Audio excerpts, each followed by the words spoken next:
क्या आपने कभी सोचा है कि जब आप अपने मोबाइल फोन पर कोई भी ऐप इंस्टॉल करते हैं तो वो इंस्टॉलेशन के वक्त आपसे कितनी तरह की परमिशन मांगती है? असल में डेटा डिजिटल इकोनॉमी के लिए बहुत ज्यादा अहम माना जाता है और हाल फिलहाल जो दुनिया भर में माहौल बना है उसके बाद इस चीज को लेकर अध्ययन हुए तो पता चला कि डेटा एक्सेस के लिए ज्यादातर चाइनीज मोबाइल ऐप्स बाकी ऐप्स के मुकाबले आपसे कहीं ज्यादा परमिशंस मांग लेती हैं। जहां कहीं से भी आप इन चाइनीज ऐप्स को डाउनलोड करते हैं वहां पर इन ऐप्स के द्वारा इंस्टॉलेशन के लिए मांगी जाने वाली परमिशन का डेटा मेंटेन किया जाता है।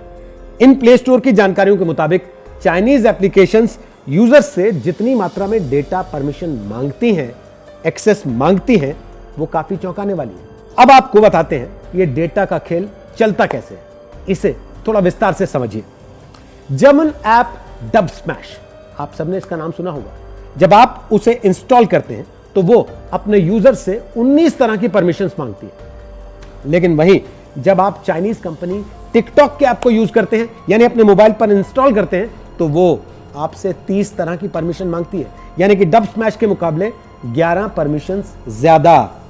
और इनमें टिकटॉक एक ऐसा ऐप है जो नेटवर्क और जीपीएस के जरिए आपसे आपकी लोकेशन डेटा की भी जानकारी लगातार मांगते रहता है। आपने एक और ऐप का नाम सुना होगा, फनीमेट, वो केवल 13 परमिशंस मांगती है।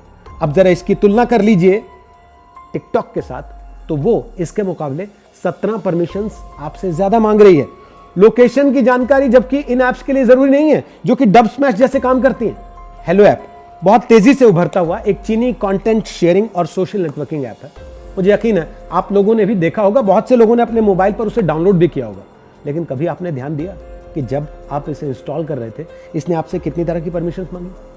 ये हेलो ऐप आपसे 39 तरह की परमिशंस मांगता है, जबकि इसी के मुकाबले कॉम्पिटिटर भारतीय ऐप है शेयरचैट जो आपसे सिर्फ 26 तरह की परमिशंस मांगता है। और यहां भी हेलो आपसे हमेशा आपकी लोकेशन डिटेल मांगता है, शेयरचैट ऐसा नहीं करता। अब जरा गेमिंग ऐप की भी बात कर लीजिए, चाहे वो पबजी हो या फिर क्लैश ऑफ किंग्स। ये गेम्स भारत में इस समय मोबाइल एप्लीकेशन चार्ट में सबसे ऊपर आते हैं। और यहां भी परमिशंस की अगर आप तुलना करेंगे तो ये दोनों ऐप अपने कॉम्पिटिटर्स के मुकाबले कहीं ज्यादा परमिशंस आपसे मांगते हैं। क्लैश ऑफ किंग्स भी आपसे ये कहता है कि आप अपनी लोकेशन डिटेल्स उसके साथ शेयर कीजिए, जबकि बाकी गेमिंग ऐप्स आपसे ये सब नहीं मांगते। इनमें ज्यादातर ऐप्स ऐसे होंगे जिनको आप ऊपर ऊपर से देखेंगे तो ये आपसे कहेंगे कि हम आपकी किसी भी तरह की कोई पर्सनल जानकारी इकट्ठा नहीं करते हैं, लेकिन इनकी प्राइवेसी पॉलिसी को थोड़ा ध्यान से पढ़िए तो आपको पता लगेगा कि डेटा की एक लंबी लिस्ट है जो ये आपसे खींच ले रहे हैं। कोरोना महामारी के दौरान वीडियो चैट के लिए सबसे ज्यादा पसंदीदा प्लेटफॉर्म्स में से एक रहा जूम ऐप। आपको याद होगा हमने आपको पहले भी इसके बारे में विस्तार से बताया था। अमेरिका में एक चाइनीज अमेरिकन अरबपति ने इस ऐप को बनाया, इस एप्लीकेशन को विकसित किया, लेकिन इस पर प्राइवेसी और सुरक्षा संबंधी सवाल खड़े हुए। ब्रिटेन के एनएचएस, स्पेसएक्स, गूगल, नासा, संयुक्त राज्य अमेरिका, सिंगापुर के स्कूलों, जर्मनी और यहां तक कि भारत की सरकार ने आधिकारिक कार्यों के लिए इस जूम ऐप के प्लेटफॉर्म के इस्तेमाल पर प्रतिबंध लगा दिया।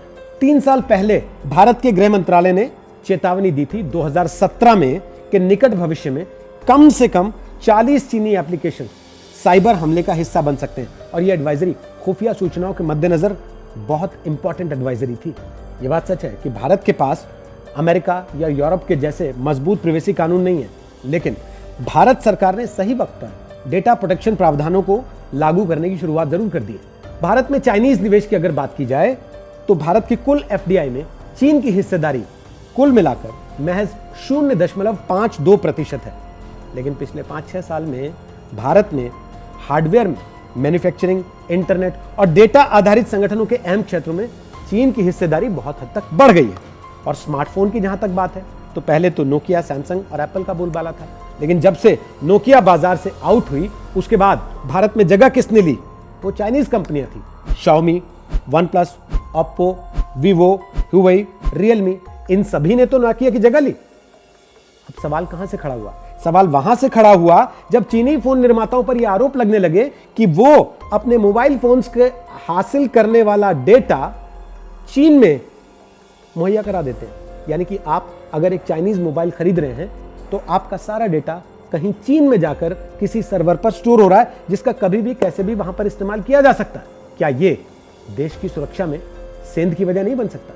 आपको हुवेई का मामला याद होगा, जब 2018 में हुवेई फोन्स का जासूसी स्कैंडल सामने आया था और अमेरिका में वेरिजॉन और AT&T जैसे नेटवर्क्स ने हुवेई के फोन पर प्रतिबंध लगा दिया था। अब आप पूछेंगे कि इसका समाधान क्या है?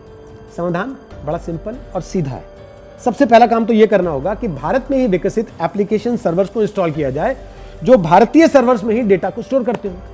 और दूसरा, कारगर और सुरक्षित मोबाइल एप्लीकेशंस विकसित किए जाए। भारत में अभी डिजिटल स्पेस में बहुत ज्यादा तरक्की की संभावना है। इसके लिए डेटा की खपत से जुड़ी जवाबदेही की जरूरत और ज्यादा है। ऐसा करना मुश्किल नहीं है, क्योंकि भारत हमेशा ही दुनिया भर के प्रमुख सॉफ्टवेयर निर्यातकों में से रहा है। अब अगर दुनिया भर के मुल्कों के लिए भारत ऐसे सिस्टम विकसित कर सकता है कि उनके डेटा सुरक्षित रहे, तो क्या अपने लिए नहीं कर सकता?